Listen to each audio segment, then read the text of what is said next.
up next on the SPNN Forum, I am sitting down and chatting with former St. Paul boxer and now new published author, Mark Connor. Stay with us.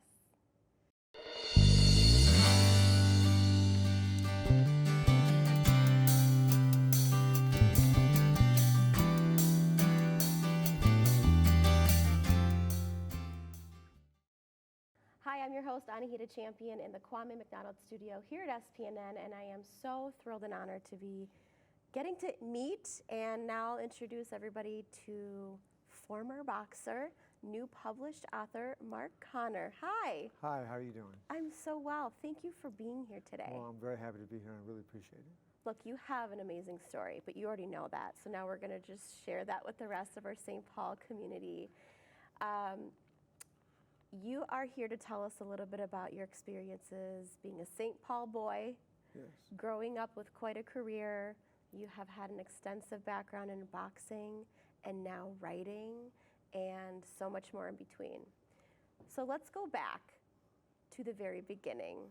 Maybe not the very beginning, but at least the St. Paul part of it. You know, you grew up on the St. Paul's east side.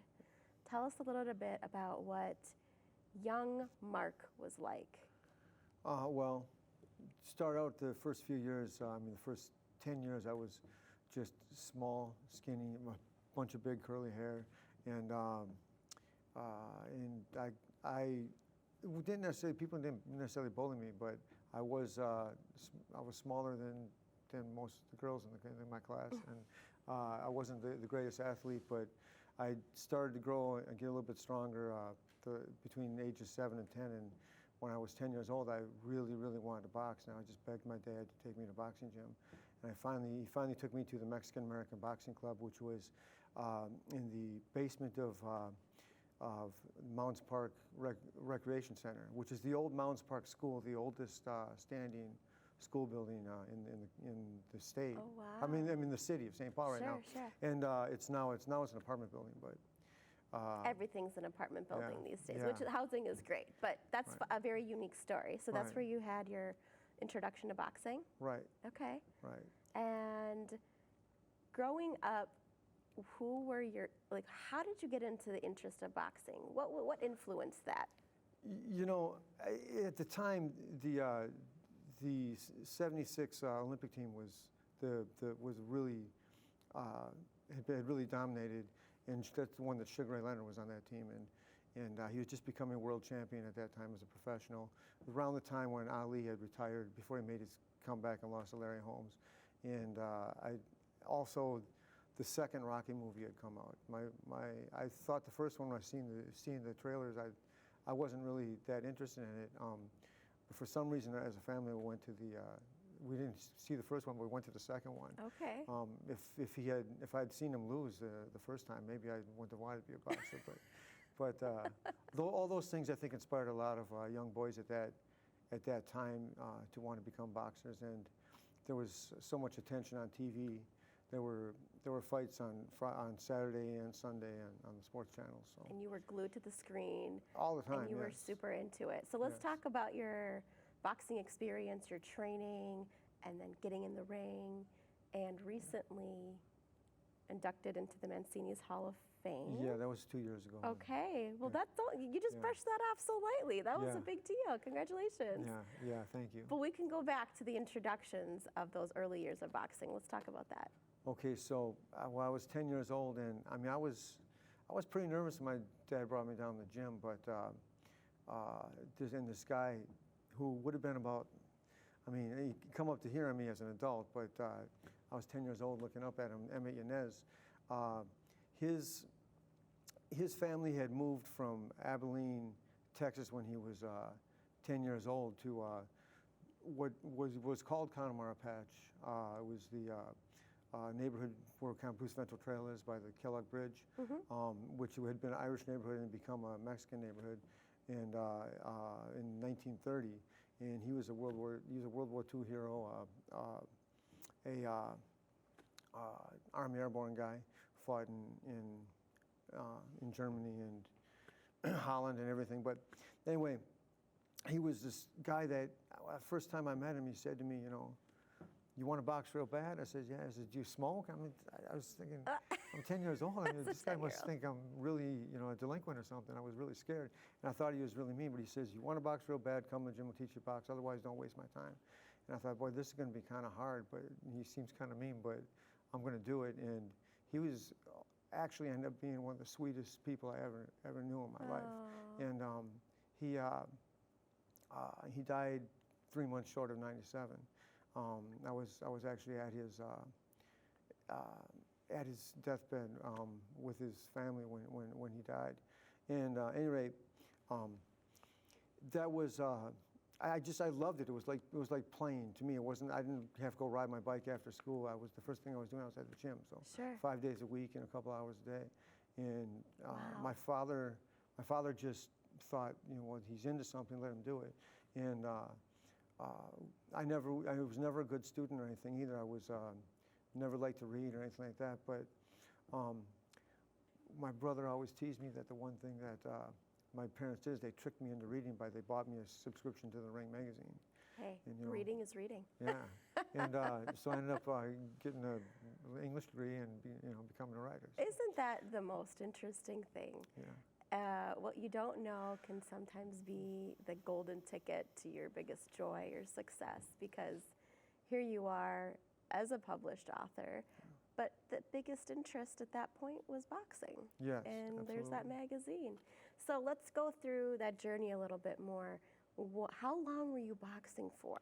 Well, competitively as an amateur boxer, I had a little break in college where it was about 2 years I didn't box, but basically from age 10 to just before turning 25. Wow. And I had 102 fights. 102 fights. Yeah, and I was, looking back, I always feel like I should have been upper Midwest champion more, but I was one time, I was a lightweight champion my senior year of high school. I was 3 times runner-up. And, before, a couple of days after high school, my dad and I flew to Colorado, and we went to Colorado Springs. I checked into the Olympic Training Center, and I tried out for the Pan American Games. And that was as far as I got. The latter years into my 20s, I was trying to get back to that level, and I was always one fight away from getting back to the national level. And so then I said, okay, I'm going to be a writer now. So I drove out to Seattle and walked boat to boat looking for a fishing boat job, and I went to Alaska on a salmon boat for the summer, and came back, and I was just going to be writing, but I had to get back in the gym. And So I continued training, and I was coaching guys, and I was also working out with Will Grigsby, my teammate, who was and ended up becoming IBF junior flyweight champion of the world because he was being trained by Dennis Presley. And Dennis Presley and Rock White are the 2 guys that I went to at the Interstate Youth League between 1992 and 94. They're the last guys who trained me. And we became really close friends. And really, Dennis Presley is the guy that gave me, he kind of refined 13 previous years of boxing to kind of sharpen up my skills and enabled me to understand what it takes to really explain to people how to box and how to do it technically. Well, speaking of technicality here, for the sake of showing off your skills, what do I need to know to do a jab and a right hook? Can you just give me an impromptu lesson right Are you here? left-handed or right-handed? I'm right-handed. Okay. Let's do it. Let's do it impromptu, seated. Okay, seated. We'll do it seated. Because you know what the thing is? They always say you sit down on your punches. Yeah. Right? I even teach, I'll take a stool, I'll sit down, I'll show guys. You sit, if you're sitting on a stool, you can throw all punches, right? Okay, well, how are you doing all here's that? the thing. Here's the thing is, you look in the mirror, you look at yourself in the mirror, and you put your feet beneath your shoulders, straight. Yeah. And you can think of yourself on lines. You can keep your feet parallel. Okay. You bring your left foot forward, as if you're going to take a walk. Just that's the total distance. Just take a step forward, and you turn so your shoulders are over your feet, right? Okay. And so then the first punch, your jab, left jab, you have your palms will face you. You want to twist the wrist over. You look at your eye. Just follow the eye, just like that. And don't lock the elbow though. Right before you're gonna lock it, you bring it back. And with the right hand, you just throw it just straight looking at the next side, over, and you notice that your arms are lined up with your thighs, Yeah. right? Okay. So it's because you need to balance. This is a jab? Yeah. Okay. What about the right hook? Well, I just tell you, throw a straight right hand. Make the lead punch a hook. The left hook is, yeah, but you bring it this way like that. Okay, But see, okay, this is we're too gonna- skill We're seated. going to start getting complicated now because you have to keep your chin lined up down the middle of your body. And when you throw the hook, you want to keep looking forward because if you turn, then what happens is, You're going to get knocked out. yeah, because someone can hit you. You know? Boop. There you Yeah. go. Okay, listen. Thank you for that little mini lesson. That's already a little workout. Just literally focusing on your arms. And you did this for 15 years? 102. How many? What was your record? How many wins? I had 66 wins. Okay. So there was a point. I got up to the National Junior Olympics when I was 14. I was losing too much weight at the time. I was fighting at 112, the flyweight division. I should have been fighting bantamweight at 119 because my body was growing. But I fought one of the most skilled fighters in the world, future WBC Intercontinental Super Bantamweight champion Jamal Hinton, and he broke my nose. And I had about 20 wins in a row, close to 20 wins in a row, 18 to 20 for a couple of years. And then after that, every couple of fights I'd lose the next one. I couldn't get that streak going again. It was 3 years later that I got back to the back to the national level. I went to National Golden Gloves, and yeah, poor Hinton. He ended up he was 22-0. He was ranked #1 in the world, but before he was going to get his world title shot, he just decided he didn't have the killing instinct anymore, and he quit. And he's living a good life, but a couple of years ago, he died in a car accident. Oh, that's tragic. So, God rest his soul. Yeah. God rest his soul. Yeah. Let's fast forward a bit. I'm sorry. Yeah, no, I get off on tangents. I a little love bit, it. so- I love it so- because your stories are so relative, and I know that you capture a lot of it in your book. Let's Yeah. move forward. Okay. But first, if you are tuning in now, welcome to the SPNN Forum here in the Kwame McDonald studio. I'm your host, Anahita, chatting with former St. Paul boxer, although not too former, we were just doing something, and now a new published author, Mark Connor. So thank you for being here today. We are having a really good conversation. Got a little boxing lesson here as well. We're learning that you have such a strong connection to St. Paul because you grew up on the East Side and you had an extensive career in boxing. And you're talking about your dad and making sure that you were he was helping you stay focused and kind of getting to practices. What influence did your dad have in your life? Well, he's just. What was your relationship like with him growing up? It's just very major. I mean, the thing is, I kind of gravitated towards wanting to hang around with the troublemakers. But since I was a boxer, I was kind of like on the edge of it. I was never quite, because I wanted to stay focused on boxing. So I never really got into trouble. But my dad always wanted to know where I was, what I was doing, who I was with. I always felt like he was too much in my life. But of course, as you become an adult, then you look back and say, yeah, he actually was always right, and he actually, and that's just something that's natural, I think, for anyone to realize when caring for a child, that you're not trying to be mean, but you're not just giving in to someone. That's not love. Love is sometimes being tough on people, Oh, absolutely. And he was also just an example to me. And the way he raised us, I mean, he grew up across the street from St. Columba, and he graduated from Cretin. And my mother, I say early in the book, I'm a product of a mixed marriage because she grew up in Minneapolis. The Twin Cities combining together. The Holy Rosary Parish, and so I'm a true Twin Citian in that respect, and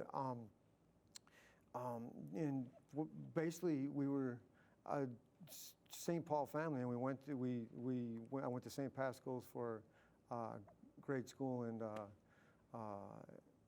then my father, because he went to Cretin, he insisted that we had to go to St. Thomas Academy. So that's where I went. So you have strong roots in St. Paul. Yeah. You have a lot of influence that goes into the work that you do. You've been a writer and now a published author. Right. Your background, your Irish heritage, I mean, Yes. with the pin you're representing on your blazer. Let's talk about the book, and it's called It's About Time, Millions of Copies Sold for Dad. What do you want to share first and foremost with folks that have not heard that you are an author? Because it's poetry, Well, yeah. but you share a lot of impactful stories. Right. Well, first thing I want to share is you can get it at boxersandwritersmagazine.com/books. There you go. Well, it's a book page on my website, and that enables you. I mean, that enables you all the sources that you can get it online, which includes Amazon and Lulu.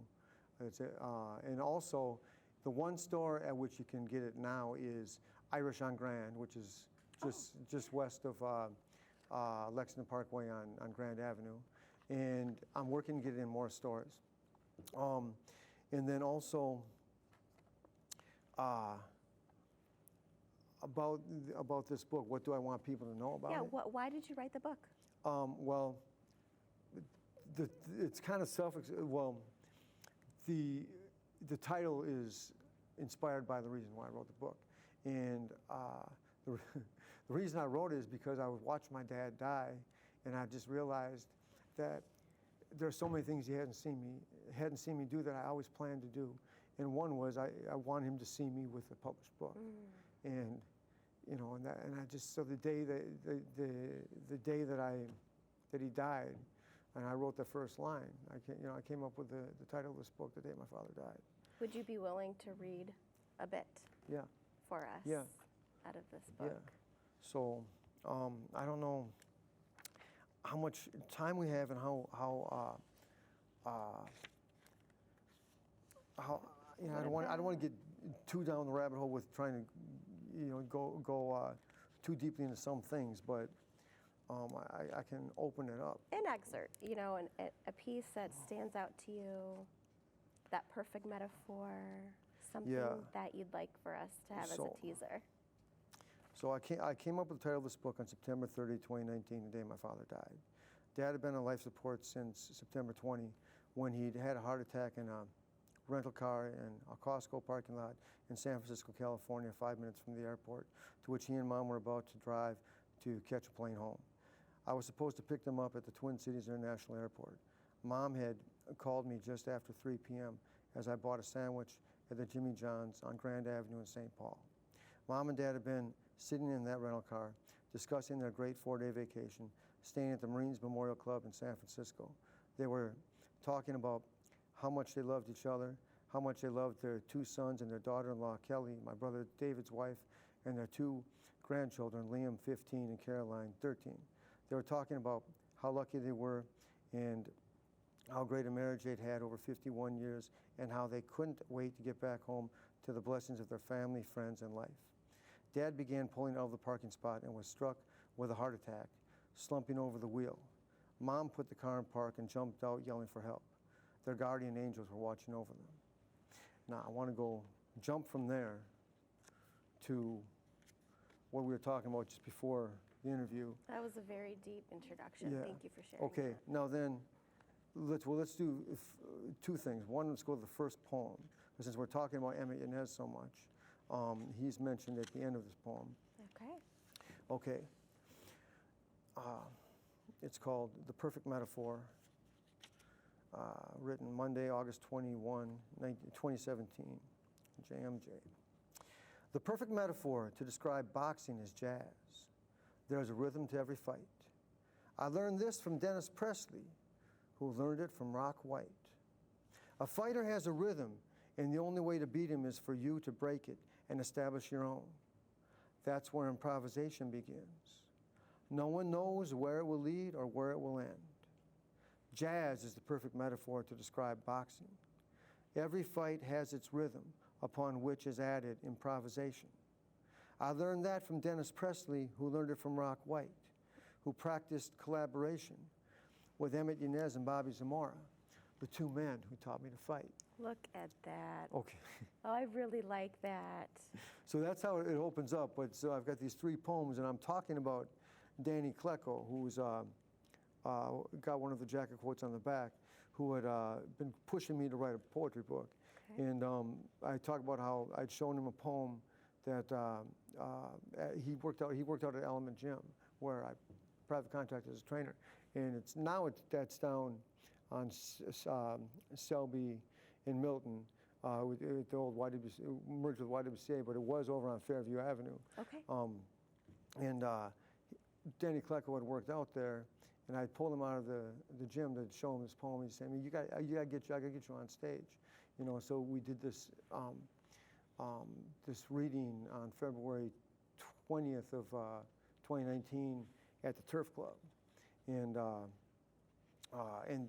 I talk about that in the first chapter, and that kind of gets me into talking about the neighborhoods of St. Paul, because my dad grew up, you know, just down the street on Lafond, across the street from St. Columba, right? Yeah. We were talking earlier also about my years working at Andai Young, our home center, which is American Indian homeless shelter for kids. It's on Portland and Lexington. At the time, it was across the street from St. Luke's, which is now St. Thomas More. You know, things change, but anyway, this is on page 33, just after I'd shared a poem called Little Belfast Sister, which was my first trip to Ireland. In Belfast, I had seen this really beautiful little girl that was coming home from school, and had walking home, she just stopped and did some step dance moves in front of a mural of the Irish hunger strikers, and then just kept walking on. And it was just a really beautiful scene that inspired this poem. But it's a pretty political poem. And then I talk about that, and then I talk about when I met John Trudell, the famous, God rest his soul, because he recently died too, American Indian poet and former spokesman for the American Indian movement. Sure. So rereading that poem, included in Standoff on the Irish Road, a never-produced play I wrote about the Garvaghey Road, I'm startled at the emotions in it, remembering how deeply I felt him at the time of its writing.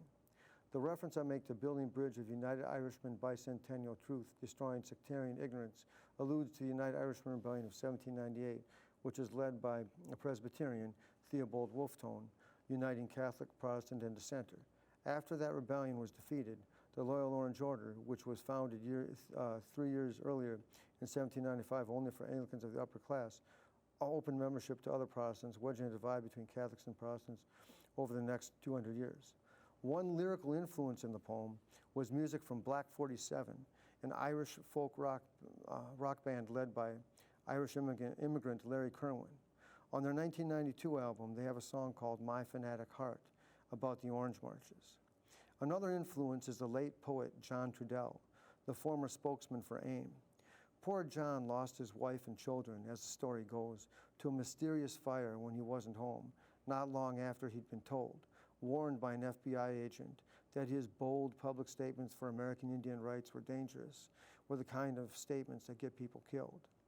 I used to listen to an old Walkman with headphones to a cassette tape of his poetry and Irish rebel songs, including Fire of Freedom by Black 47, on the flip side, while working overnight at Andai Young, our home center, a temporary emergency homeless shelter for American Indian youth. This Irish friend of mine, the firstborn American of his family, made that tape for me. In September 2003, I believe, when John was in St. Paul for a Labor Day celebration on Harriet Island on the west side flats off of downtown, I was driving taxi and sitting at a cab stand across the river in front of the St. Paul Hotel.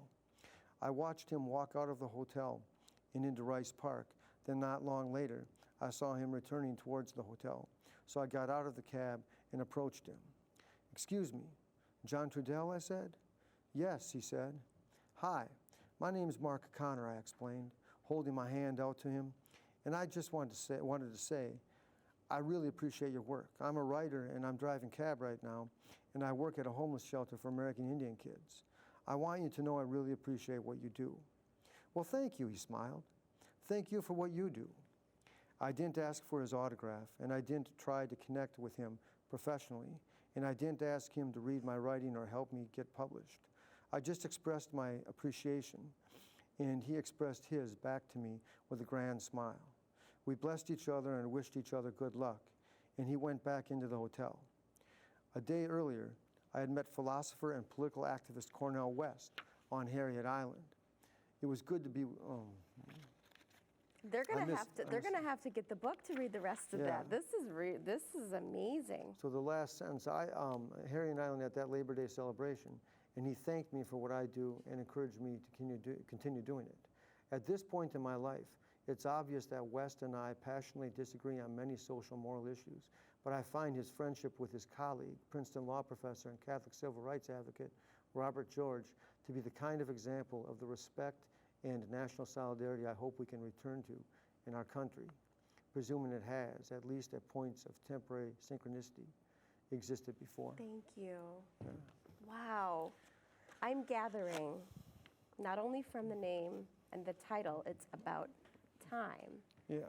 There's a lot of impact.